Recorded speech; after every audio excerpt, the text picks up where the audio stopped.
3 dekada matapos ang kanyang kabayanihan, muling binigyang pugay ng 702nd Infantry Defender Brigade si First Lieutenant Alfredo D. Parinas sa pamamagitan ng pagpapangalan ng isang pasilidad bilang pagkilala sa kanyang natatanging paglilingkod at sakripisyo para sa bayan. Narito ang ulat ni Hercy Parungaw.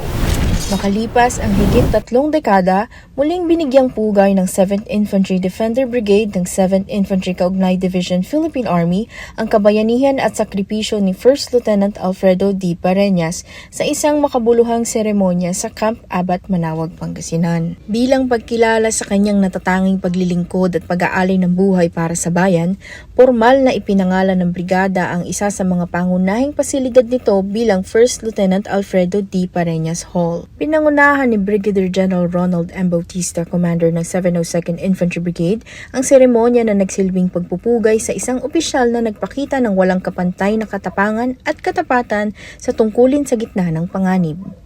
Ang bagong pinangalanang bulwagan ay magsisilbing lugar para sa mga pagpupulong, pagtitipon at iba pang gawain ng mga sundalo.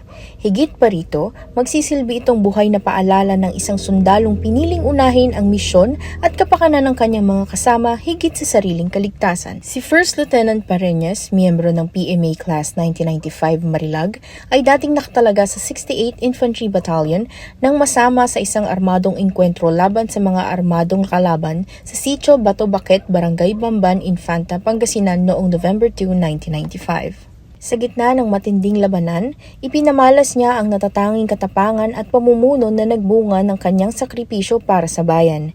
Isang kabayanihang nananatiling inspirasyon sa hanay ng hukbong katihan hanggang sa kasalukuyan.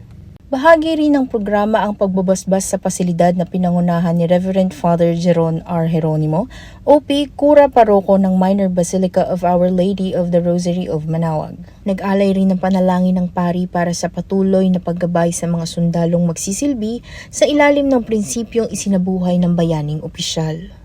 Mula rito sa Manawag, Pangasinan, ako si Hercy Parungaw, ang inyong pamilyang kaugnay.